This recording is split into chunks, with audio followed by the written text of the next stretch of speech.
Good morning, millennials. Welcome back to The Toast, and happy Friday, first Friday in the new studio. I don't know how long we're going to have to do shows before I stop remarking on the new studio at the beginning of every single episode. Until milestones stop being reached. Next week, it'll be the first February episode in the new studio. And by the way, it's going to be a while because I cannot wait for my first period. Oh my gosh, on this couch. In this very feminine space, I feel like it's going to be really You're party. in your feminine. 1,000%. I literally, the studio kind of looks like the inside of a vagina. If you were to you know how some TV shows, they're like, your vagina on the inside, and then they would make it look like this very, like a pink. fruit.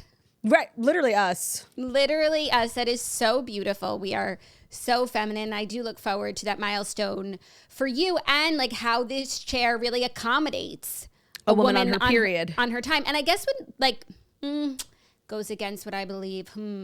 Two paths diverge. Are you on your period? She may or may not be on her period. I just I would love to contribute to this conversation, but it goes against my beliefs. So I'm okay. So by the way, we would never pressure anybody to go against their beliefs on this chair. Right. But I'm just saying it may or may not have already been done and confirmed that it's a pleasant experience. And speaking of unpleasant experiences, yesterday was my official moving day. I know you guys are like, Trina, you've been moving out of your old studio for a month. And I have. But yesterday, I officially brought all my old crap to this new Pargy place, which is making me sick. You took it out of the closet there to put it in the closet here to never see it again, except for if we ever make a Toast museum and we need all of these old merch pieces. And that is why Zach has a whole closet full of my old merch. Exactly. And I can't lie when I tell you. We do it for Toast Museum. I did absolutely nothing in the move. I didn't even meet the movers. They were literally in and out so easy. Classic. Of course, we're Classic roadway. We are a roadway integrated brand. It's my fourth move with Roadway. They really were so pargy. But upon walking into the studio today, I was like, oh, all the old stuff. I don't want it. I only want my new stuff, you know? Yeah. But sometimes I was just kind of I was accosted by my old life. I'm like, get out of here. Yeah. But think about the history. No, and I've just had a pit in my stomach about this day for the last couple of weeks, because it's years and years of all of our stuff acquiring in that studio. And, it was our studio, and then I was left to sort of do the move by myself. And thankfully I wasn't by myself and I wasn't stressed out, thanks to Roadway. Thank you, Roadway, for being there for my sister. And I feel everyone knows Roadway, it's the go-to moving company. Yeah. But let's not forget, they moved me across the country too. So if you're in any part of the country and you need to move, call up your boys and girls. I have a code. Roadway. I'm so glad you brought that up. I have a code. Oh, thank you. It's The Toast 10, The Toast 10. You get 10% off local moves and 5% off long distance moves. Moving can be stressful, but with Roadway, it doesn't have to be. Love that for us, and I love that for you. Just a little integration. Vertical integration. Jack Donaghy would be proud. You have big plans for the weekend? It's Friday. It's kind of, because I've been doing so much, I haven't even been able to acknowledge that it's Friday. I'm just busy, you know? So my big plans for the weekend started 2 nights ago when the flu has hit our household. And that's what I'll be doing this weekend, is bearing down with the flu and getting through. So yeah, any plans I might have had, which thankfully I didn't really have any, we'll just be home chilling, relaxing, being cozy, recovering, God willing. So that's what I've been up to. That since we wrapped yesterday, I've just been in Flulandia. I've actually watched a lot of TV. If anybody wants a Paw Patrol recap, or that kind of TV, or a Spidey and His Amazing Friends recap, or a Bebefin recap, I actually don't want a Spidey and His Amazing Friends recap. I can't stress that enough. And it's really sad, and I think maybe this is something you can probably relate to on a deeper level, is you love to see your kids enjoying things, right? And so when all the kids in our family became obsessed with Spidey, I'm like, oh, that's so cute. What a nice hobby. Spidey's a good role model, even though him and his friends are never supervised and they're literally 6 years old. And the way I've come to fucking hate that group of kids, because you have the books. If music's playing in your house, it's the album, and now the TV show. I really can't stress how I want to kill Peter Parker and his annoying loser friends, Ghost Spider, and what's the other one's name? Spin, Miles Morales. Spin. The only one in the characters that I don't despise is Tracy. Tracy. Because Tracy, who exists, he's a tarantula that lives at the web quarters. He's their robot. He's who's not a spider? He's a spider. Yeah, he's a spider-shaped robot. Oh, wait. He's a spider. Oh, man, am I dumb? Yeah, he's kind of the tech guy. He's the one who's boop boop boop beep boop boop. Yeah. You're in. Yeah, he's They're Merlin. Tracy, help us out of here. He's Merlin from Kingsman. When they get older, they'll get that reference. He's he's Riley from National Treasure. I just rewatched National Treasure over the weekend, me and Ben. And it's Ben's favorite movie. And for some reason, anything Ben likes, right. I automatically is like, okay, ew, that sucks. That also like, feels right. I just assume everything Ben's obsessed with like is a piece of shit. Are your overhead lights on? No. Oh, okay. Sorry, you scared me. Okay, sorry. Tech department reared her ugly head. Sorry. So when National Treasure was on cable and Ben was like, let's watch it. I was honestly like in the mood to scroll on my phone anyway. So I was like, sure, yeah. It was, an opportunity for me to be agreeable. Let me tell you, I was absolutely dazzled by this film. So much so I was so mad that we watched it on cable instead of like starting it from the beginning on Disney Plus. Because then the next night we watched National Treasure 2 on Disney Plus, like no commercials. No commercials, and cable takes out bits and they cut bobs. It. Let me tell you, that film is amazing. And you're actually learning stuff, Yeah. You are learning a lot about American history. It is stacked cast. I mean, the leading lady. Do you know who it is? No. What's her name? Claire Danes? Now I'm feeling like maybe it's not her. Who do I thought you it was think the girlie who was married to Joshua Jackson. Kruger. Is it not? Actually, I feel like it's not. Is it? Is she a National Treasure, or is it like seriously a lookalike? No, it's her. It's her. Okay. Yeah. Okay. Thank God. She's great. She's great. John Voight plays his dad. He's great. And then Angelina's dad. And then in the first movie, the big villain, who like they're fighting against for the Declaration of Independence, Ned Stark. Not Ned Stark being the villain. Stacked. It is stacked, and it's so good. It withstands the test of time. Family friendly. Like if you have a kid who's like into history, like I'm telling you, we are collectively sleeping on the National Treasure. I feel like the country is not sleeping on it. I feel good knowing that. Like I feel like it's up there as a national treasure, 100%. And no, I think when we remark on it culturally, we like make fun of like, I'm going to steal the Declaration of Independence. And we make fun of like Nicolas Cage. A part of our DNA as a people. And Nicolas Cage, like he never has to work again because he was National Treasure. Like I feel like that's true. He gets his flowers. When we finished the second movie, we were like, okay, let's do the third. And come to find there's three, Claudia, if something has three movies, okay. There isn't. And there was like drama around it too. I like was doing a brief like research and development mission on Google, and they were like gonna make it, and then nobody wanted to do it, and then they were gonna make it into a TV series. It was like kind of turned. It was cursed. So I feel like there was bad interpersonal relationships on the set of National Treasure, and that gives me a pit. You know what you should watch if you want more National Treasure vibes? I didn't watch the movie, but I read the book, and I think the movie like is Harry Potter level of adaptation. The Da Vinci Code. It's like France's National Treasure, but it's like art. Oh, you know what? That's actually a good recommendation. I think that's what you should watch. My goal this weekend is to watch The Brutalist. I don't know how. Like, if anybody, like, I don't obviously support pirating, but if any of our listeners are like SAG members who get a screener, but SAG members are like really, really strict about that. Like, we texted Josh. We were like, hey, like, do you happen to have one of those SAG-approved screeners? Because we just watched the episode of Curb where Larry's screeners get stolen and pirated on the internet, and he literally goes to prison.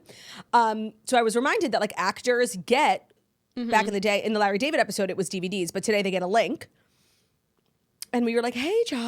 How's it going? How's the fam? Remember, like he's literally in Oppenheimer. He definitely gets 1000%. Screeners. He literally did not even answer us. That's how seriously he takes it. He would do anything for men, but not that. Well, maybe he also knew like you would tell this story on the toast. Like I watched a Brutalist because Josh Peck sent me his SAG No, link. by the way, if he had given it to me, I would never have said how I got it. Of course. Yeah, but if people were looking into it, it's a pretty clear connection. It's a straight path to Josh Peck. Well, maybe I would have lied and said like I went to the movies. Like a little lie like that just to protect Josh's like identity. Good name. I agree. Yeah. Well, to be clear, for any of the Hollywood bigwigs listening, like Josh totally respects the SAG system. He didn't even answer his best friend, his brother, and I still haven't seen The Brutalist, So you'll watch The Da Vinci Code. It was nominated for Movie of the Year 15 years ago, and I believe it. That's classic us. And yes, we're just a little behind. I don't want it to get like lost in the mix that I read The Da Vinci Code. I just want to push that forth again. You did set that kind down. of scurry past that very interesting fact. I did, and much like you and Deemer, I read it. One, because it looked good, and two, because I wanted people to know I was reading it. So, of course, it's been 2 years, but I think we should circle back to that point. And I'm glad to let you guys know, like it's really good. Like it holds up. Speaking of Barbara Kingsolver and the Da Vinci Copperhead, On Jeopardy a couple of days ago, there was a category like literary, like Pulitzer, something like really, me and Ben sort of just like tuned out. And the first one was like looking for the author of Demon Copperhead. I forget how they phrased it. Could you remember her name? Of course I could, Jackie. I remember every fact of that book, like because it was my personality for 6 months. And I was like, who is Kingsolver? Was Ben gooped and gagged? Gooped. And like he hit the floor. He was like, what? How did you know that? I'm like, oh, you see that book on the windowsill? It's literally on my windowsill. I display it because I'm so proud. It's right next to Mike the Situations book. I said, you see that book over there? Pulitzer, okay? Pulitzer. Did it win the Pulitzer or was it just nominated? No, it won, no? Oh my God, not me making up. No, I don't know. I'm just asking. Demon Copperhead Pulitzer. And then what won the next year? Like maybe we should read that. Maybe that's it won a good book. The fiction prize in 2023. Okay, what won the fiction Pulitzer in 2024? Maybe that would be like a good place to start for a book rec. Night Watch by Jane Ann Phillips. A beautifully rendered novel set in West Virginia. Wow, they really love the what's that region called? The Appalachia, the great American novel. In the aftermath of the Civil War. Night Watch, it's called? Yeah. Night, 2 words? Yeah, Night Watch. Am I speaking English? I found it. Sorry, it wasn't coming up on Goodreads. I'll put it on my want to read. Sure. Then Demon Copperhead in 2023. Oh, Demon Copperhead was a tie. Someone else, Trust by Hernan Diaz, a riveting novel set in a bygone America that explores family, wealth, and ambition through linked narratives rendered. Okay, seriously, that's not even English. I don't know. It's a book. Oh, wait. Claude, this looks good. Like an unparalleled novel about money, power, intimacy, and perception. Like, aren't we? That does sound good. That's not how they described it on Pulitzer.org. Just letting you know. I'm hitting the want to read. In 2022, a book called The Netanyahus by Joshua Cohen. Oh, how scary. I know.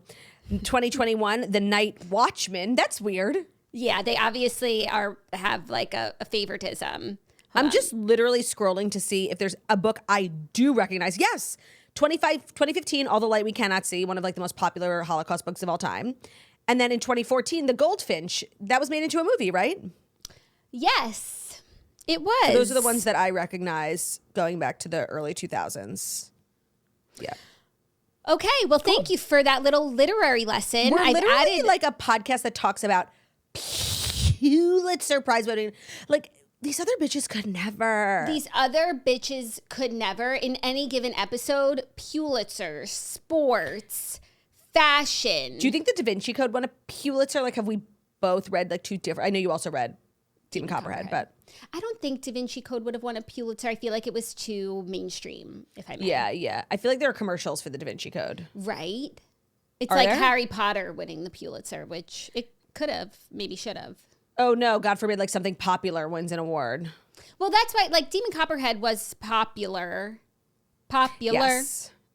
You're gonna be popular. Oh my God, I got the funniest email this morning. Ooh. It was forwarded to me. It was a Dear Toaster submission. I have to read it to you, okay? I know it's like not Dear. We're it's just not gonna like for raw Dear dog Toasters. a Dear Toasters. It's not funny enough for Dear Toasters, and it's like personal to me. Oh. Hey, Jackson Turd, longtime listener, first time writer. I love you, but I'm writing in with some real beef. I listened to your glowing review of the movie The Substance. Turd said she'd never seen anything like it, and I took her word for it. Because of this, I decided to watch this on a 3rd date with a guy I really like, and he almost vomited at multiple points throughout the experience. Do I acknowledge the fact that with this potential suitor that he cannot protect me in my time of need, or do we just avoid scary movies for the rest of our courtship? P.S. Demi deserves to win the award. P.S.S. Thanks for warning about the 3rd boob. Yeah, it is a very, very graphic film in terms of like needles and skin and blood, and gore. I know people do have like physical reactions to that, but like honestly, I feel like this is good for you. Let me reposition, because she said she really, really liked him. No, and it puts you like in a position of power. Like now he's feeling like weak and small and embarrassed, and like you have the upper hand. Yeah, and like you probably got like a little bit of the ick, not enough to like stop liking him. It's not his fault, but like you can't even watch a movie without throwing up. Like, what are you, 6? So now I feel like you have a little bit like of a less of a power imbalance between you and this guy. Like you're on equal playing fields now. Yeah, your crush has been tempered a little bit, which is good so for you're you. welcome. And he's like wanting to impress you now, and that's you're welcome. Yeah, and that's just a good thing to know about a potential partner. Like, if they are a queasy type, it does bring me back to, like, Dana's birth story. Like, which will live in infamy in my personal mind till the end of time. Dana's birth story is on the Redheads episode of our October episode, but just like to cut to the chase, her husband fainted in the delivery room, and he decided to look over behind the curtain of a C-section, which they tell you not to do. Literally, your entire body is open. Right. Not only did he faint, which is very inconvenient, but like he hit his head on the way down and had to go across the street to the other part of the hospital to get stitches. So he wasn't even with her for like multiple hours after she gave birth. Dana said that they had to take him from the hospital to the emergency room, which is on the other side of the street, in an ambulance. That's insane. It is truly one of the craziest birth stories I've ever heard in my life. So now that you have this like red flag about this boyfriend that you have, this is good. Just like make sure when you're giving birth, like he is not near behind the curtain, the scene. Yeah. How are the stories today? Random, but good. And I think we'll put a nice button on the week. Oh, you know what? I've been targeted with a lot of content. I actually meant to download and send it to you, but I'm so overdoing that. I actually can't stress how over it I am. But a lot, and I feel like it's so unfair when people do this. Like when we find out something about someone, then you go back and watch all their content through that lens. And you're like, well, look, we could have told you. And it's like Matt James. Yes. It's all this old TikTok Reels content from Matt James and Rachel. And now knowing what we know about their relationship and just like how imbalanced it was, and he was kind of like unemotional, maybe like a little mean. If you watch his content, which was supposed to be like at the time fun and playful, nobody thought anything at the time. Now through that lens, it really is, like I hate to be that person, like it's bad. Like there was this video I saw this morning of him like pushing her in the pool, fully clothed, fully dressed, and like kind of hard. Okay. I didn't in front of his mom and like giggling. It was just like, okay. I'm of two minds, and I haven't watched the video, so maybe if I watched them, I'd have a different opinion. But just like on its face, here's my issue. Yes, sometimes when you have more information, you can go back and look at things in a different lens, and it casts a different light on them. However, all of this stuff was posted on social media in the last 3 years. All of you guys were watching it. Millions of people saw it, and nobody once said anything. So now it's like so concerning to you. Whereas a year ago, he pushed his fully clothed girlfriend into the pool, and nobody said for 1 second, like, hey, that's wrong. Now, right. I didn't see the video then. I didn't see it now. So this is not my personal problem. But it's not like these are like super old things. Like everybody's been watching. So now you want to like compile something and make it look a certain way. And yes, perhaps it is exactly that way. I'm holding space for that. But I'm also holding space for the fact that this is something that people do. You hadn't not seen these videos, and they weren't a red flag to you when you saw them. So just consider that. You could do that with really anything. You could. I know it's hard not to get caught up. You could clip this show and find a bunch of moments. So true. Of us bullying each other and saying the girls hate each other. Yeah, no, we're like always calling each other fat and ugly. We really are. True, because we are fat and ugly. Well, speak for yourself. I'm just fat. So I'm just, yeah, no, I know what you mean, but it's hard not to get caught, like swept up in the narrative, of making stuff up. As someone who hasn't watched the videos, I'm not swept up in it, but I could also see myself watching the videos and be like, oh shit, this is bad. I take back what I said. Yeah. But it just does raise the question of like why nobody thought those videos were weird in the last 3 years. Like you're the same, you still have eyes. It's on the same platform. Like he was posting them. It's not like he was caught out like this. So I heard there was like videos of him filming her eating, and she's obviously like doesn't want to be filmed. You can tell she's just like, can we eat? Where was anyone saying any of this when it was happening? Literally 3 weeks ago. 3 weeks ago, he was posting it. It's a factual point she brings up. So I'll leave you with that. Jury's out. It's Friday, which means we also have Queenie and Weenie. And when I tell you I'm so fucking excited for Queenie and Weenie, mine came to me yesterday and I like wrote it down. And you know, when you just like know you're about to slay. Like I was writing it down like, that'll show them. I just want to say like, you've really set the bar high for yourself now. And just to be clear, you in particular are going to love. I'm going to what? Love. I'm going to laugh? You're gonna love. Oh, I'm really excited. So you're saying the bar will be met? Yeah, I think I'm going to be doing the uneven bars, pretty much. That's what I think. Okay. I look forward to seeing that. Yeah, you should. I do. Good, because you will. Okay, well, I guess without further ado, would you say it is time? I would for sure. For the fact I forgot to move my roadcaster again, so I still don't know. I'm flying blind here. Yeah, no, by the way, I could tell you I have the timer. No, it's time. And you know what? I'm going by how I feel. I'm trusting my body. I'm listening to my body. Yes. Okay, sexy podcast when it's today. time to reposition my legs, it's time for the Fast 5 stories that you need to know. And the Fast 5 stories that you need to know are brought to you by Peloton. Peloton has a variety of workouts wherever you are in your fitness journey. So I joined like the Peloton community. I think they call themselves a family actually. When I first started my working out journey, and especially when I was training for a 5K, because I really didn't know where to start. And I was actually like embarrassed to be out in public running. And so the running/walking classes were really helpful to me. Also, the best thing about Peloton is they have the most amazing music. And I don't personally have a Peloton bike. If you do, it's premium. My gym has one. So it's like a shared bike where you can just log in and do your own classes. But even if you don't have their actual tread or bike, you can join the app and they have the most amazing classes. Like if you're looking for like a 10-minute arm workout, something that requires no equipment, they really have everything for everyone.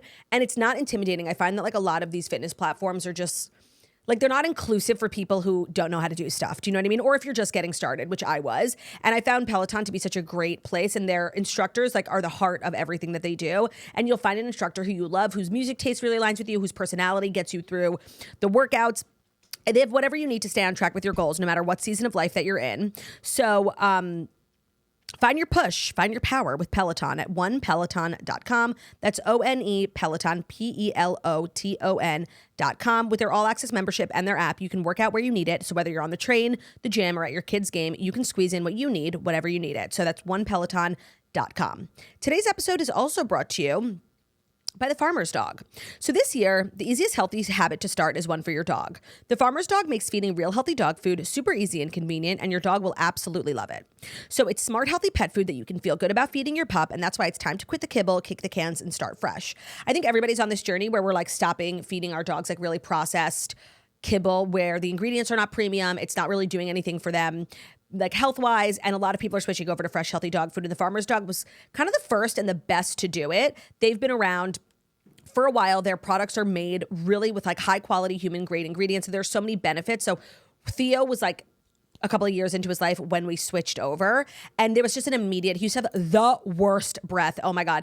There was an immediate difference in like his coat, his energy levels, his poop was more regular. Like the sizing and timing of his poop was just like normal and much more regular and much more regimented. So you'll notice a lot of the benefits, and also just the dogs love it. Like it's real food. You could see, like you take a packet of it and like you see food. There's like a carrot in there, you know?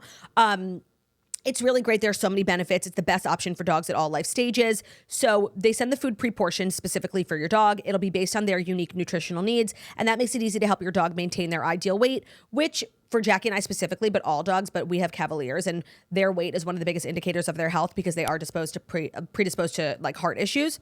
So it doesn't matter if your dog is young or old, it's always the right time to begin investing in their health. Get 50% off your first box of fresh, healthy food at thefarmersdog.com/toast. Plus you'll get free shipping, but only at thefarmersdog.com/toast to get 50% off. Thefarmersdog.com/toast. Thank you, /Chert. What can I say except you're welcome? We did watch Moana as well, and I've got to see that scene. It's fresh as a daisy in my mind's eye. That's actually like one of my least favorite scenes in the film. What's your favorite scene? See the light where the sky meets the sea. It calls me. That's my favorite scene. Baby Moana. She's so cute. She's so cute. She's so cute. Okay, our first story is some new couple news. NCN. Kaia Gerber has wasted no time, and she was spotted out with Louis Pullman, who plays Cal in Lessons in Chemistry. He's like the crazy mad scientist. Oh, he's from Challengers. He's from Challengers. If you've watched Challengers. Oh, wait. Is he? Is he? Sorry, wait. To me, Louis he's Lessons Pullman? in Chemistry. Yeah. Okay, how are we spelling Louis? Lewis. And how are we spelling Pullman? The way that it sounds. Pullman. Pullman. Oh, I'm sorry. No, that is not from Challengers. Excuse me. I got confused. Challengers is the guy who played young Prince Charles in The Crown. Understood. I do feel like Lewis Pullman was also in The Crown in some way, but we're getting off track from the actual this facts. is such like a random guy for her to date. Well, she's now spending time with Lewis Pullman. They were spotted hanging out at an LA restaurant on his birthday. Lewis's father, who is also an actor, Bill Pullman, was also in attendance. So Running Bill Pullman. So many things in that one sentence. One, he's a fellow Nepo baby, and I feel like on that level, they'll definitely connect. They'll have a lot in common and to talk about. 2, she's with him on his birthday. Mm-hmm. It was his 32nd birthday. So that's kind of serious. And she's met the father. All of this in literally 4 weeks since they announced their split. But let's we not forget, her and Austen probably broke up in December, if not before that. I Googled the dad. I don't know him, and I don't think you will either, but he's like a very accomplished sort of character actor. He's done a lot of work for like many years on different TV shows. I'm excited for like the Kaia Gerber single girl era. This is so unexpected. Like, because even like her choosing Austin Butler like was so obvious. I feel like anytime she's been spotted with someone like Pete Davidson, she goes for the obvious choices, which I kind of hate. Like I personally find that boring. So her going for like this absolute rando, kind of obsessed. I'll leave it at that. I'm into this as well, mostly because I love Lessons in Chemistry, and maybe if he was like a random actor in a similar caliber show that I didn't watch, like I wouldn't be as jazzed about this, but because I watched Lessons in Chemistry and it's such a good book and such a good show. It was a great show. And he plays a really great character. I'm just going to like assume that he's very similar to his character. Calvin, and therefore, ergo, I'm going to ship wholeheartedly. So random, but you know what this just reminded me of? I was scrolling TikTok this morning. I actually saw a bit of tea. A bit of It was a clip from Watch What Happens Live. Austen Kroll was on. So it's a story leading into our Southern Charm recap, because you know I didn't miss I'll it. shut my big fat mouth. Sorry. You know I didn't miss Southern Charm. No, she never does. I FaceTimed her. She's like on the couch watching Southern Charm. I'm like, okay. I could be anywhere in the world anytime, and like if Southern Charm is on, I'm seriously watching with commercials. But you're not going to be anywhere in the world. Like, you're going to be home. No, but like, I'm just saying the constant in my life and all the different things. Like, Southern Charm has been on for a long time. I've lived in many different places. I've been many different people. And I'll always watch it, is what I'm saying. That's beautiful. It's a constant, really.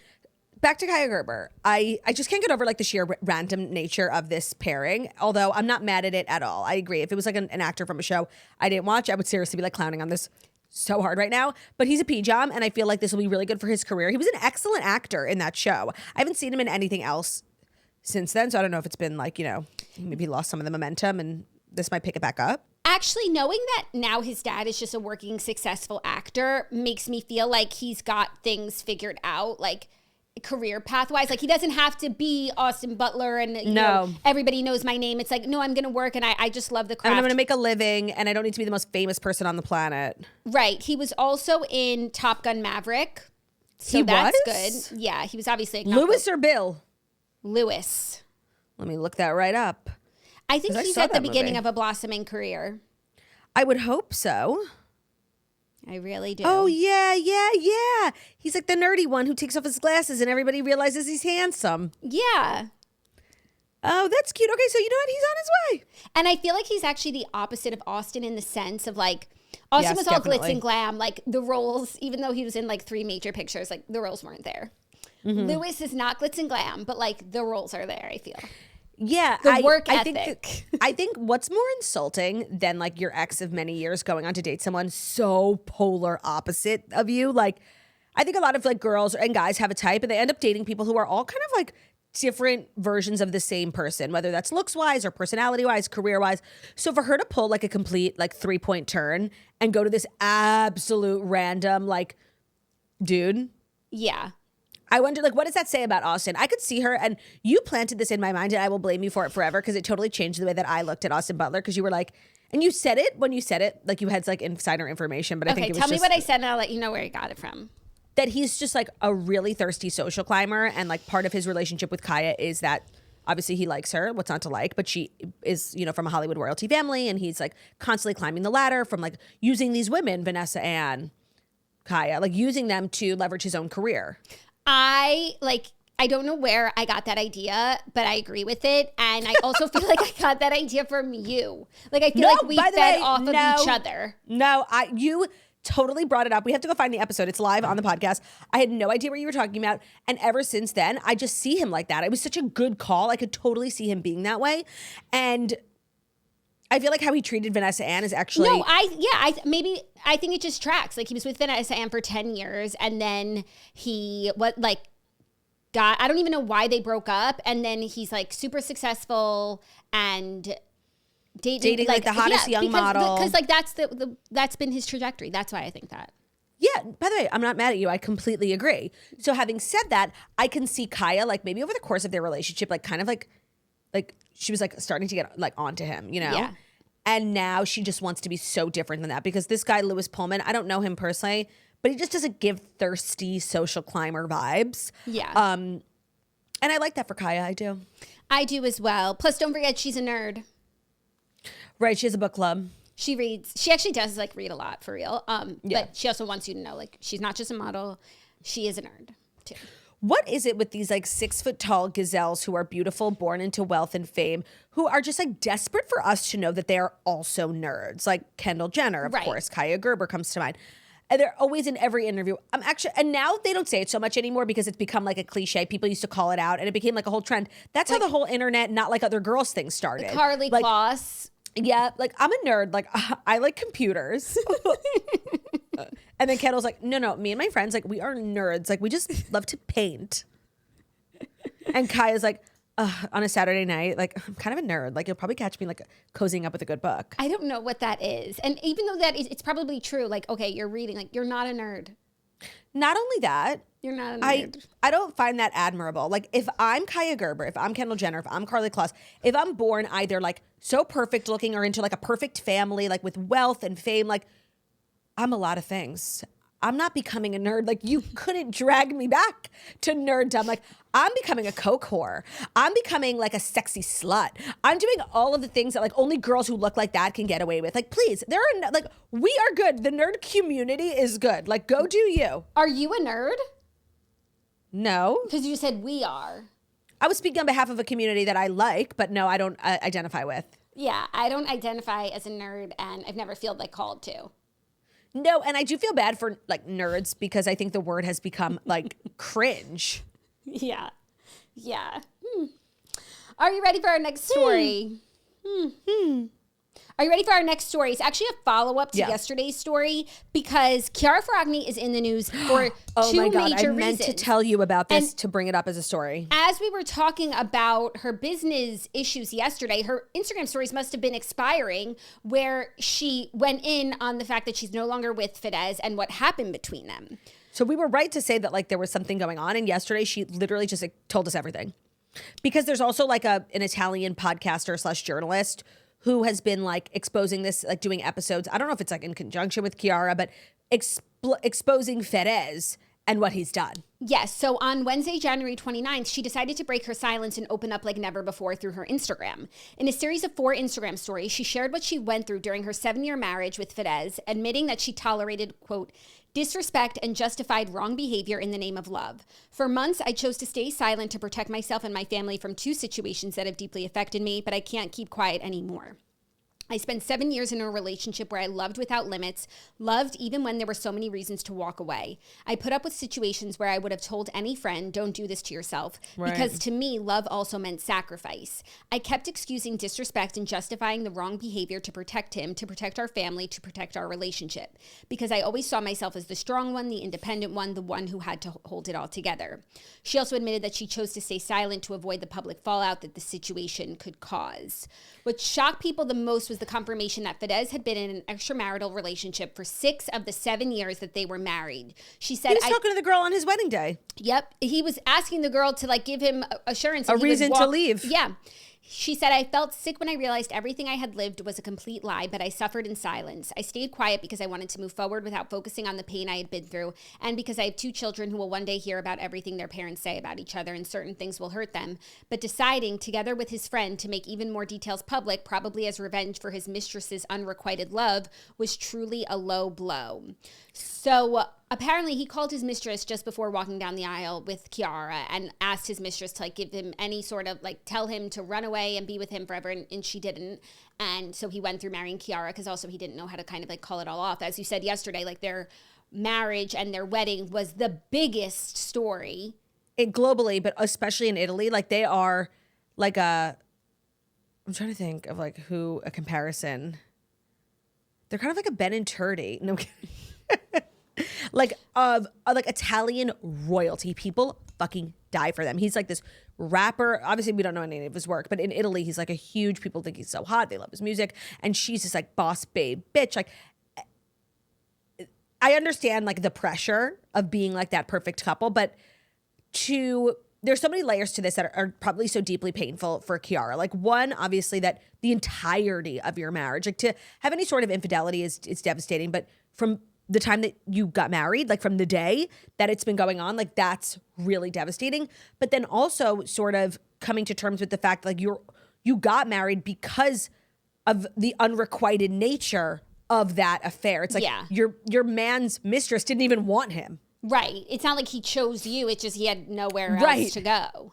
Right. Like by default. Like that's a terrible feeling, I imagine. Yeah. And what a piece of shit. Piece of shit. I didn't really know him before just from like the background of Chiara's stories, but their whole life seemed like a fairy tale, you know, and it's that old adage, but like it just always rings more and more true. It's like you never know what is going on between two people. So before you like start to envy or compare yourself or think like, oh, we don't look as in love as they do, and like we don't get to do things, just don't even, because you never ever know. Like this is worse than anything than like that you might have thought was off between them. Like literally on his wedding day, he's talking to his mistress who he continues to have a 6-year. They have 2 kids and he has a girlfriend. It's so corny.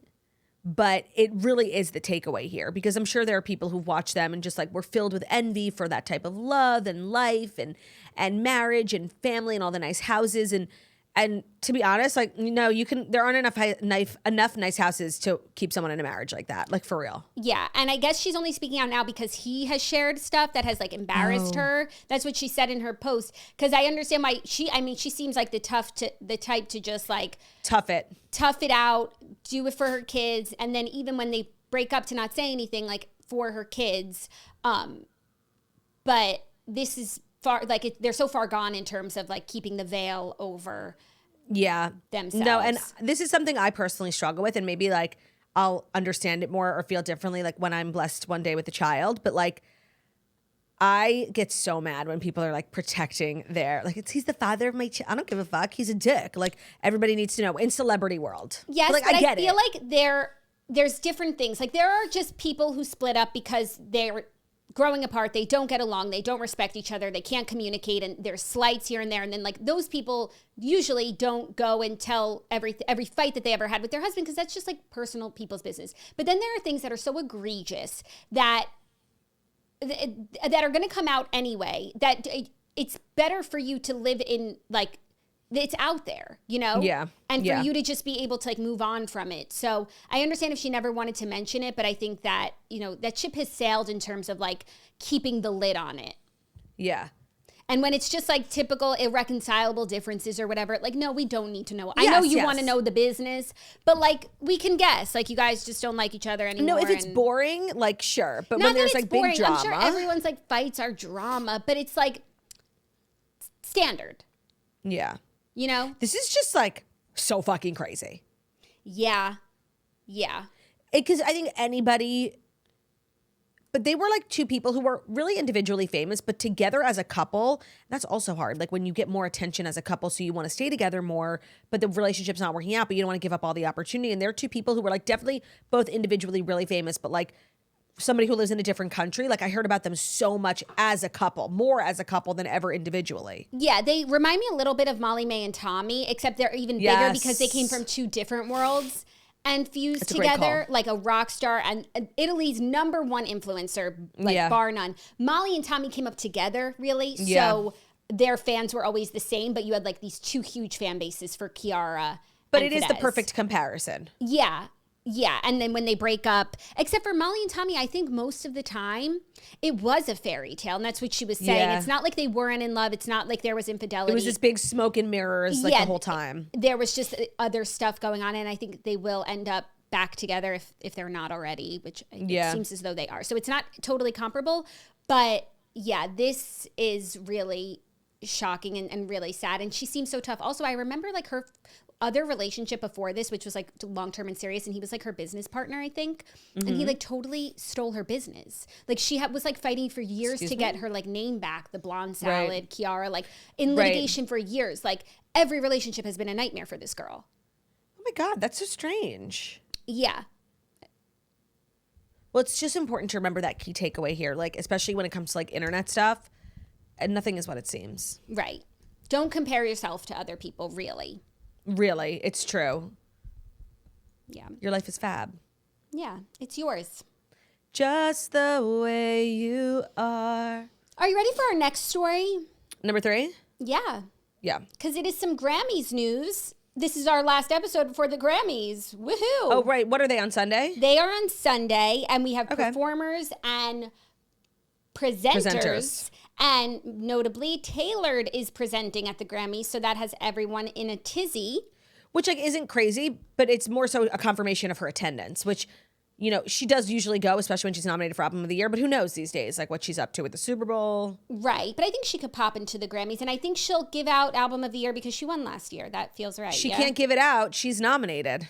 What is she nominated for? Give Tortured Poets? Are you okay? Sorry. I thought she won for Tortured Poets last year. Did she win for Album of the Year last year? For Midnights? Yeah. She's won for Midnights. She won for But last year she won for Midnights. Was that last year? Yeah. That's why I'm like, she's wearing her Tortured Poets dress and she won Album of the Year. I just assume, oh my God, so maybe she won't announce. No, she won't announce Album of the Year. Oh, so she'll just announce like Joe Schmo, whatever. Yeah, like maybe new artist Maybe to Sabrina. That's to probably Sabrina. The only category she's not nominated for this year. Right. 2024 winner was, let me just make sure I'm saying this correct. Yeah, Taylor Swift. Yeah. That's crazy that she releases like an album a year now. Yeah. Okay, so this is the year of the stacked Album of the Year. Yes, Brat, Short and Sweet, Taylor, Tortured Poets, Beyonce, Cowboy Carter. Yep. So that will be interesting. And then here are the performers. Okay, and then also, do you think Travis is going? Like the timeline does line up because it is a bye week. It's the Pro Bowl, so people who play in the Super Bowl are not playing a game, although I imagine you're under rigorous training and practice schedules. I would love to see him. I don't think he's going, and I don't think he should go. I think, like, for the team, like, these 2 weeks before the Super Bowl, like, we are drilled in. It's true. And it just, like, sends a bad message. And I don't think and I feel like there have been other times where it's, like, Taylor's big night, and Travis should be by her side. And for their first red carpet appearance, I don't think this one is it. What would it be? Watch. And then, I mean, like, not that they were ready then, but like the Eras Tour movie sort of thing. Like her own project. Yeah. Even last Grammys, it felt more palpable that they could show up together. This just, he's literally playing the Super Bowl the following week. No, I would I would find it weird if he goes. Okay. And like, I feel like because I'm being so adamant about it, he's gonna go. They're gonna go, yeah. So you're welcome. Performers, Billie Eilish, Chappell Roan, Sabrina, can't wait to see her up there shaking that thing. Charlie XCX, that'll be interesting to see how she stacks up comparatively. Yeah, it will. I don't know why. I just feel like the whole Brat era is like, now I'm like a conspiracy theorist. You've been soured on Brat. No, not soured, but because I think like some of the songs are definitely good, but I feel like it was overhyped, like in my, like not even in my mind, like somebody overhyped it to me. Yeah. And I don't even know, like, what kind of performer is she? Well, I saw her perform on SNL and it was really terrible. So I hope she's doing something else. Cool. Switching it up. Yeah. Stevie Wonder, classic. Obsessed. Shakira, go off. Oh, baby, when you talk like that. John Legend. Okay. Cynthia Erivo. Obsessed. She gonna sing something from Wicked? I don't know. I'm sure I could, like, maybe because Wicked maybe is nominated for soundtrack or something. But Grammys doesn't do anything movies. Like, I know, but they should do soundtrack, like movie song. I feel like Cynthia Erivo could be tapped to do like either during the In Memoriam. They always just need someone with a party voice. Yeah. Or if they're gonna do like a tribute to somebody who passed away this year. Yeah. They just are always tapping like true talents for that. Yeah. Chris Martin and Coldplay. Okay. Janelle Coldplay. Why'd they say it like that? What is he special? Because they just like were showing pictures of each celebrity, and so like they wanted to show Chris Martin. Just saying. Janelle Monáe.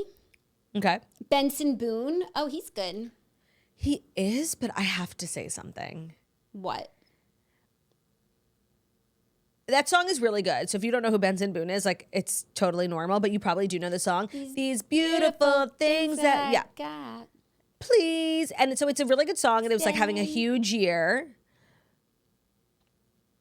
Okay, now maybe I take back what I'm going to say. Never mind. Okay.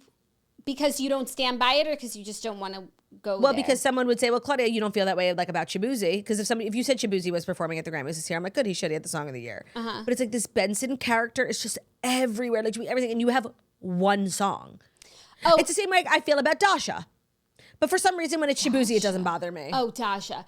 Dasha is, did your boots stop? So I feel like maybe Shabuzi doesn't bother you because I can confirm like he has a whole album full of bops and like he is that guy. And by the way, I'm sure that these other people like have other like songs on their album that I just don't know, and I don't think a lot of people know. Mm-hmm. Like I dare one person to name another Dasha song besides Austen, and same for Benson Boone. And I'm sure most people couldn't name another Shabuzi song, honestly. So Benson Boone going all these places because he has one song doesn't bother me, because I feel like I've heard some of his other stuff just like on shuffle, and he's just like really talented, and I wish good things for him. Other people who have one song and it's just the one song over and over again, I just don't feel like they have a second act coming up. It's annoying. So I agree with that. So that's how I feel about Benson Boone. But like Benson Boone is filling the Louis Capaldi shaped hole in your heart. Do you listen to that TikToker?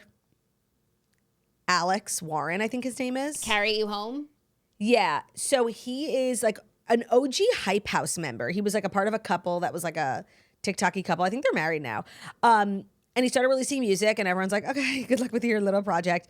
And he has released such amazing music, and he's getting so much hype. I think his songs do incredibly well. He just did he released another version of one of his popular songs, and Joe Jonas is on it. Like he's really making waves, and he is not only does he sound like Louis Capaldi, he looks like him too. Let me tell you, I didn't know any of that backstory about him, that he's a TikToker or anything. I listen to his music because it comes up on my Spotify because that's the kind of music I like. And he's up there with Benson Boone. Like to me, they're the same person in terms of like where they came from, which is just Spotify release radar. Jackie, did you ever watch the Hype House Netflix show? I believe he's a character on it, him and his girlfriend. Shockingly, I know this is going to really surprise everyone. I never watched the Netflix Hype House show. Oh, you were missing out. That was so good. But okay, so but you I'm really glad don't know him. to know that. I'm actually glad that I was introduced to him without knowing that, because like to me, he's just a serious artist. Do you know this song? You knew the house was burning down. I had to get out. That's also the one Joe Jonas hopped on. You will love. Margot really put me on. Margot started streaming him. I'm like, Margot, are you really streaming that TikToker guy? She was like, Claudia, the music stands out. Like it stands on its own. No, both, and I was like, okay. He has made it to my liked songs. I can't believe that you like know him, not even having anything to do with TikTok. That's crazy. Literally like 5 songs a month make it to my like songs, and I listen to my like songs. Headlights. Yeah. That's on my like songs. Is there one that's called like The House Was Burning Down or something? I'll find it. It's not on my like songs, but maybe I should add it. I will add it. No, you should add it. It's a really Pargy song. It is called Burning Down. That's the one. And Burning Down with Joe Jonas. Ooh, which way do I go? Yeah. Go with the OG first, and then you'll dip your toe into the special effects. Okay, sounds good. Oh, did you see Rascal Flatts Jonas Brothers Q Lab drop today? I did. I was about to listen to it, but I was listening to the new Morgan Wallen song that dropped, and then I got distracted. But then this conversation reminded me, Rascal Flatts. It's kind of a good season of music right now. Yeah, I know. I'm really excited. I have high hopes for this Rascal Flatts collab. I haven't listened to it yet, but if it's bad, like I'll be pissed. I'll just blame the Jonas Brothers, so it's fine. That's actually like a really kind of foolproof plan. Right? Like, yep. And if it's not Rascal's fault. No, if it's great, like Rascal. That's for damn sure. Like Rascal gets the credit, but if it's bad, blame the Jonas Brothers. 1,000%. Do you want to know more Grammys performers? Oh, I thought we were done. Sorry, yeah. No. I'll go quickly. Doechii, Teddy Swims, Jacob Collier, Brad Paisley, Ray. Okay, we could have stopped when Lainey Wilson, Sheryl Crow, St. Vincent, Brittany Howard, Herbie Hancock. That's a lot. Grace. I'm sure some of them will be like doing something together, but that's a lot of performers. Yeah. Yeah. Like not that many exciting ones, actually. I agree. Said and done. Yeah, it all comes out in the wash. We're left with like Cynthia Erivo. Sabrina. And Sabrina. Hearts up for Sabrina. And maybe there will be a surprise performer like Beyonce or something, you know? I feel like that could happen. I wouldn't count on it. Or tailored. I wonder if Beyonce's going to go. Why wouldn't Taylor perform? She like doesn't really. The last time she performed was the Folklore Willow era, which was like one of her most iconic performances of all time. But she like that she doesn't. She's when she's nominated, she's pretty much guaranteed to show up. She usually shows up, but not perform. Okay. And I don't think Beyonce will perform either, only because I think like odds-wise, I don't think she has a high likelihood of taking home a lot of awards this year. Like I don't think it's her year. I was actually just reading an article about Beyonce and Album of the Year and like all the times that she was nominated and didn't win. And in there is like one true snub that she should have won that year. I Am Sasha Fierce. No, I think it was called Beyonce. It was like the self-titled album, and it was the year that Beck won. And like, I'm sorry, who is Beck in this world? Like, not to offend everyone. I actually remember like being socially conscious for that year where Beck won over Beyonce, and the internet was so mad, and it was like, we'll see in 5 years, like if anybody knows who Beck is, and we don't. No, and like, I'm sure the internet was mad, and at the time, like, I'm sure Beck's album like was really good, but like those Beyonce, like that was a more prevalent album and carried on. Yeah. But then the other time she lost was to Taylor Swift Fearless, which, like Adele withstood the test of time. Adele 25 withstood the test of time. And then what was the other one? Or maybe it was just 3. And the no, Beck but one. it's Yeah, not this is even her so much fourth about the nomination. album. It's about the other nominees too. Yeah. Yeah. And like the other 2 times that she should have won, like it was just stacked categories. This year's also a stacked category. And I don't think Cowboy Carter is even as Album of the Year worthy as I Am Sasha Fierce, Lemonade, or Beyonce was. Yeah, I agree. I don't think it's her year. So I don't even know if she's confirmed to show up, and I don't think she's going to perform. I'm not going to waste my talent on you bitches. But you don't think that they might give her Album of the Year because like Jay-Z like read them to filth in his speech last year? No, I don't think they would want to like indulge that behavior. Also, who is Jay-Z in this world in this moment? Like his social cachet has gone down severely since he was accused of allegedly, assaulting a 13-year-old. So like personally, I don't negotiate with people like that, Yeah. I just feel like, I don't know. I feel like they might want to just finally give it to her, and then here she is nominated, even though this wouldn't be the year. No, there's too many. Chapel, Sabrina. There's too many in that category. And for me, it's Sabrina. 1000%. I actually had a dream about Sabrina last night. I was listening to Short and Sweet in my head, and while I slept. More than Tortured Poets for you? No, like Tortured Poets. So for you, it's Tortured Poets. Yeah, and I actually do think she'll win. Okay, well, we'll see you on Sunday and we'll see you on Monday. Because I didn't think Midnight's was going to win. And if she didn't, like I wasn't going to riot, Like it was a stacked year last year. Like I think that this year like is a year I would riot, If like on the scale of rioting, I would riot. Yeah, there would be a riot. Breaking up my heart, I try to fight it. I could go out every night, but I'd be lying. And that's what we said. Rascal Flatts has never made a bad song. So if the collab is bad, like Jackie said, it's the Jonas Brothers' fault. Blame Kevin. Well, before we keep going, let me let you know that the rest of today's episode is brought to you by Sono Bello. And it is so hard for me not to say Sono Bello, but it's Sono Bello. So genetics can be beautiful. Maybe you got your mom's eyes, her great skin, but they can also be a nightmare. So some of my friends, I hear them say, oh, I got my mom's belly and love handles. Don't let genetics be the thing that holds you back from getting the body that you deserve, and check out the permanent solutions by Sono Bello. So our friends at Sono Bello are offering you a fabulous deal. It's really the most well-known secret with celebrities and influencers, and you are now included in the New Year's savings event. Appointments are limited, so make sure to get on it. Sono Bello doctors are masters in micro laser fat removal.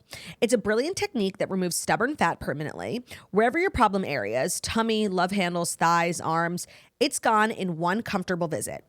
Eating healthy and working out are great. Keep doing that. But if you do want to lose the more stubborn fat in one visit, check out Sono Bello. I think as women, the older we get, like those areas that we've sort of struggled with our entire lives do get much more stubborn. And sometimes you have to just take control of your own demons and make an appointment for Sono Bello. So save big during their New Year's savings event. Schedule your free consultation now at sonobello.com/toast. That's sonobello.com/toast, sonobello.com/TOAST. Thank you, Sono Bello, for sponsoring today's episode of The Toast. Thank you, Turdo Bello.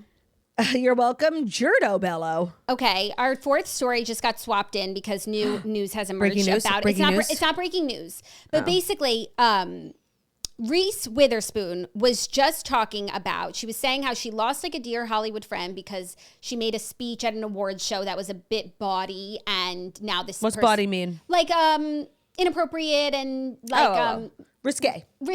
And now this person doesn't talk to her anymore. So I was like without knowing who that is so uninteresting. It's an uninteresting without story. Knowing Agreed. what the speech is, like whatever. So the A-list actress who doesn't talk to Reese Witherspoon anymore has seemingly been identified, including the speech that she made. Let me guess. I don't know how you could guess. Selma Blair. No, and and the speech is from a while ago, so like before like we were paying attention. Earlier this week, Reese Witherspoon said in an interview that a fellow Hollywood star allegedly ended their friendship after she called out their idea to get laser hair removal while presenting her with an award. For the sake of privacy, Reese refused to name drop the actress during the candid chat. However, after some sleuthing, Just Jared has reported that Thank you, Jared. Thank you, Jared. The mysterious celebrity Reese was referring to was Kate Winslet. So during the 2007 BAFTA LA Cunard Britannia Awards, classic. How did I miss that? Reese presented Kate Winslet with the prestigious Artist of the Year award. So Kate had asked her to do the speech to present. Oh, so they were really tight. Her. Like you ask someone you're like low key fucking with to do that. Right. While standing in front of an audience to present the star, Reese kicked off her speech by saying, "I always wanted to be a European movie star, wear giant sunglasses, elaborate neck scarves, smoke hand-rolled cigarettes, and have savoir-faire and gravitas. Imagine my good fortune when Kate Winslet moved into my neighborhood, rang my doorbell, and said, 'Darling, Sam is off shooting, and I believe our children are the same age. Could they possibly have a play date? And oh, by the way, it's almost 9 o'clock and I've had nothing to drink. Do you have any wine?'" During her speech, Reese praised Kate Winslet for her fearlessness. However, she also called her out for peeing all over herself in front of Harvey Keitel in Holy Smoke. She further pointed out that she wanted to tell more of their stories but couldn't because they were too bawdy or tawdy or drunken to tell, including the time they contemplated laser hair removal. The revelation comes just one day after Reese called losing a friend for roasting her in a speech while presenting her with an award. Reese said this literally haunts her to this day. She said, "So this friend of mine who I didn't really know that well, but she was a very serious, proper actress. She asked me to give her an award. Because Reese had never been to that particular award ceremony, she thought it was like a roast. So I got up and I roasted her before pointing out that the tone of the gala was British and elegant and classy." Oh my God. Okay. Because at first I was like, oh, so lame of Kate Winslet. And then the more you told the story, I'm like, wait, Reese Witherspoon is the villain in this story? Like, that's really inappropriate. And so the fact that she looks back on it now, like with the self-awareness to be like, no, I was wrong for that. I'm glad she wasn't like trying to throw Kate Winslet under the bus. She's throwing herself under the bus. Yeah. And that's really funny. And I would love for these two to reconnect. Like, obviously, Reese knows what she did wrong. She has listened and learned. Oh my, I just went on such a journey while I'm listening. I'm like, how am I going to defend Reese? Like, she sounds like a bitch. No, I feel like what is this, 15 years on, has realized like she was wrong. It literally gives her a pit. Like sometimes you just like misread a situation, you do the wrong thing. Like people, I feel like that happens a lot at like weddings, you know, if you're asked to give a speech about someone and sometimes people like bring up inappropriate stuff and like they just like misread it. And I know sometimes like that stuff kills and there is a line, but it's so hard to know where that line is. So I feel like this is a very actually relatable thing of like making a speech for someone and they did not like it. And if you didn't have like the strongest relationship beforehand, like I wouldn't want to be friends with that person bother anymore. Pursuing? Yeah. I do like this little window into how these two became friends. Yeah. Like literally just knocking on your door, being like, we have kids the same age. Like obviously they knew who each other was, like on a professional basis. To be famous and wealthy, you know? Yeah, but then you have like, at least with you, if it's you're talking at your friend's wedding and you fuck up, like, okay, it happened. Right. I need to see this speech for sure. Like see Kate's reaction when she walks up. Yeah, but the thing that she said before the armpit thing was worse. Peeing herself. Oh, peeing. Yeah. Right. Yeah, and just like talking about all the drunken antics. Yeah, I would also stop being friends with that person for what it's worth. Like on a global stage. I think I would too, especially if it was a new friend. I'd be like, oh, this person can't be trusted. They obviously have like bad instincts and they don't know like what's for the private. Especially like when you're a public person, like a lot of things probably need to be kept for the private and you need somebody whose gut instinct like knows when to talk and when to shut up. So I'm sure that was like a learning moment for Reese. I have no ill will against Reese for this. No. Like I feel sympathy for her. And sometimes you have to learn a lesson the hard way. Yeah, I agree. And she's a better woman now because of this. Yeah. So funny. I'm glad we figured out who it was. Me too, because these like stories where we're all just like endlessly guessing and there's no way to know who it truly is, like I find boring. But the James Van Der Beek story that last week we pretty much figured out. And now Kate Winslet, love. No, and without knowing who the celebrity was and what the speech was, we would have been like, oh, who in Hollywood has a stick up their butt that they didn't like Reese Witherspoon's speech? Yeah. Our fifth and final story leading into our TV recap is Austen. Ooh, yeah. Is Austen Kroll revealing his thoughts on the rumors that Paige is with another guy. So Austen and Patricia were on Watch What Happens Live last night, and they were asked a lot about the breakup.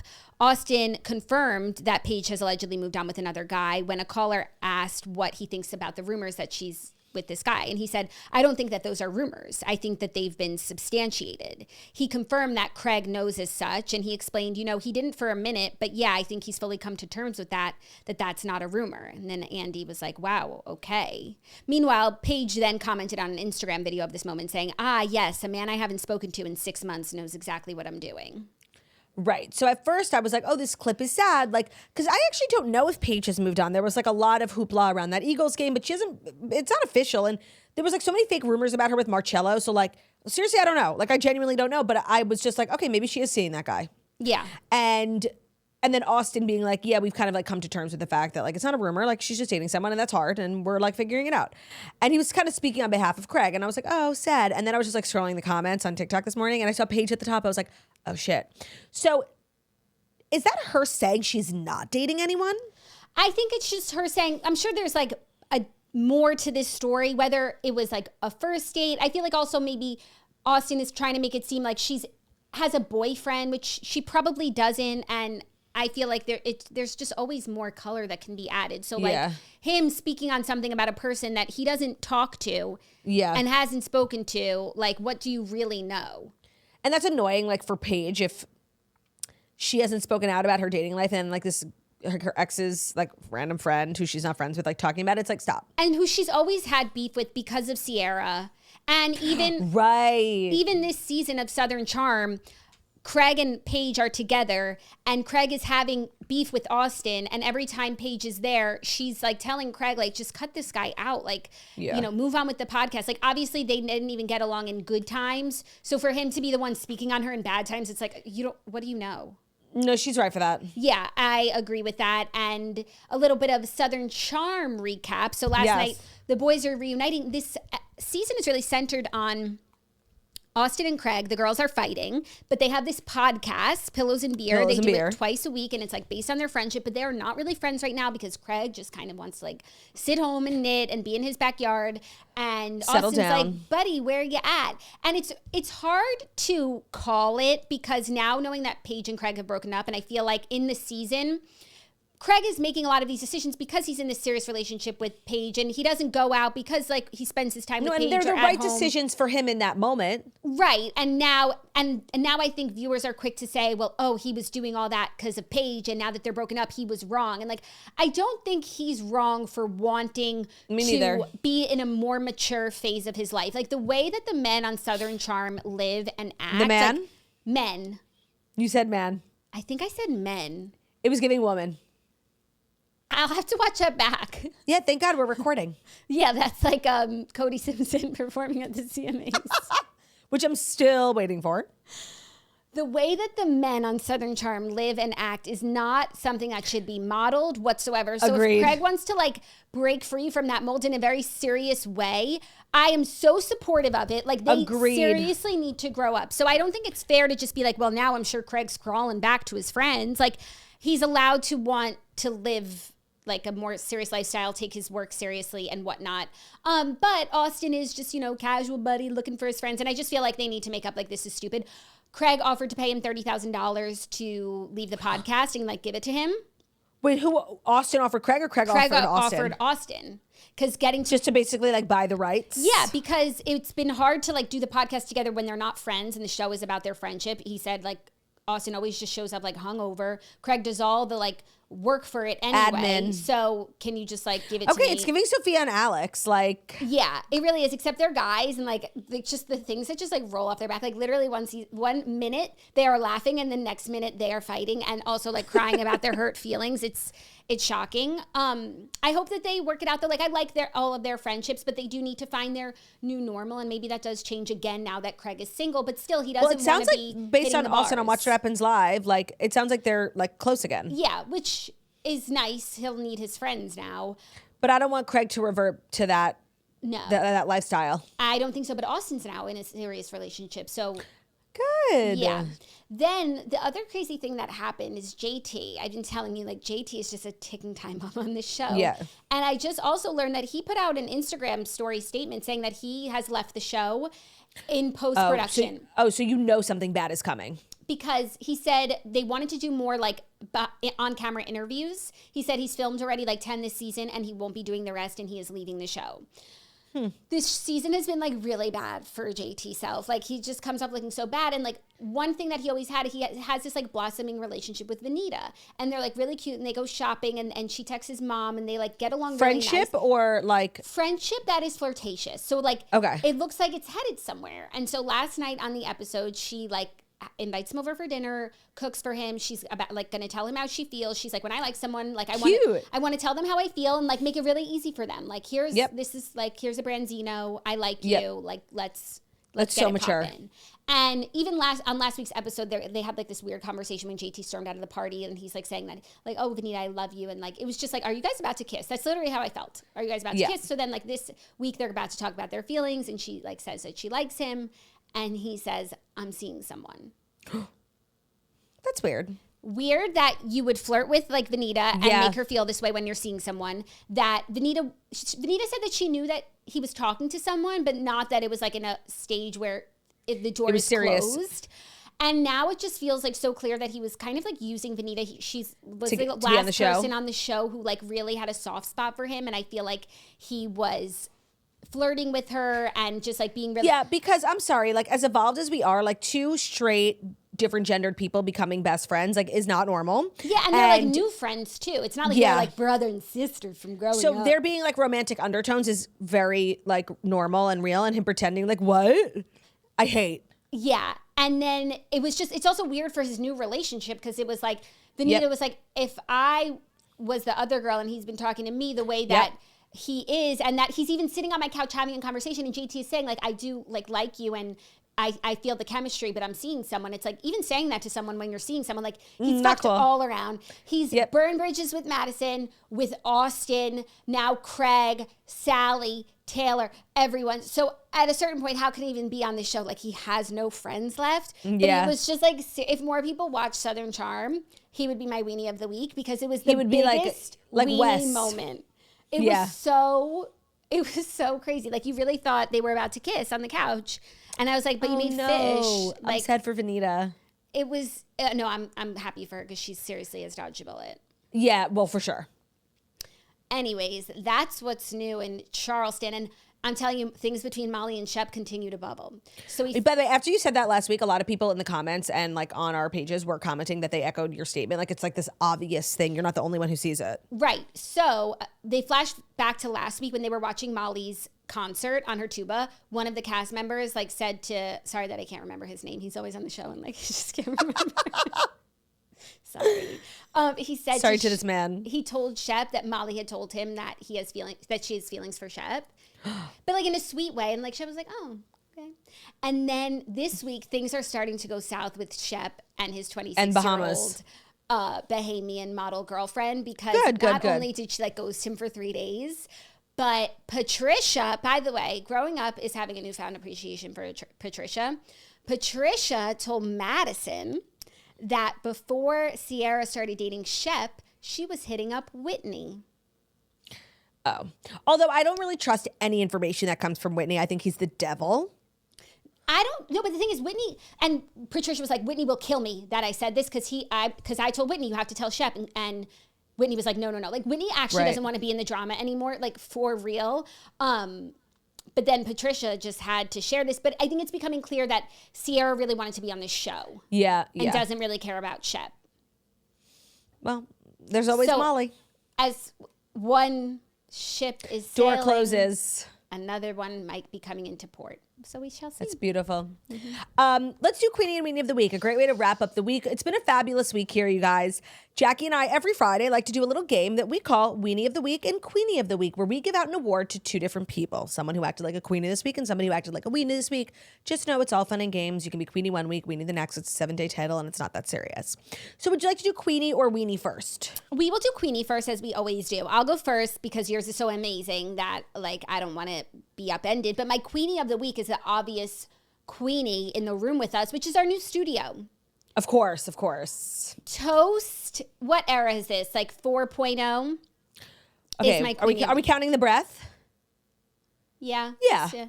So the breath and then the pink with the thrones, then the apartment we were evicted out of, then, honestly, then the studio where we were both in it together. Yep, and then remote. And then this. I'm sorry, I lost count. Was that 6 or 7? Your finger was at 7. Yeah, I know, but it felt like you forgot about my thumb. Start again.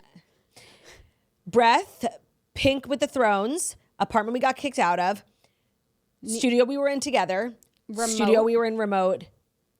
This one, 6. Toast 6.0. I love that. Mine's actually not dissimilar, but it's a little bit more specific. Obviously, the studio is the Queenie of the Week, but I think that in the face of such judgment and adversity, our frames have really acted with such Queenie-like... with such Queenie-like elegance. Everybody, you're ugly, you're making me dizzy. And they have just stood behind us, giving us such support, giving us such party vibes. And the thing is, Jackie and I were talking about this last night, we will never, ever remove these frames. You don't understand. The frames are a symbol of us not being able to be told what to do. Not only that, they're a symbol of our perseverance. People are always telling us, you suck. And we just stand tall and we do our jobs. These frames, people are like, why are the frames empty? Because it's us. We are the frames. This is Jackie and this is Claudia. And in the face of such judgment, such bigotry this week against our frames, they have done nothing but stand by our side. And stand tall. That's what a Queenie does. It's so true. And what I also love about the frames, I was thinking yesterday, is they're actually an homage to our first Toast studio. Remember those chairs, the gilded chairs? Yep.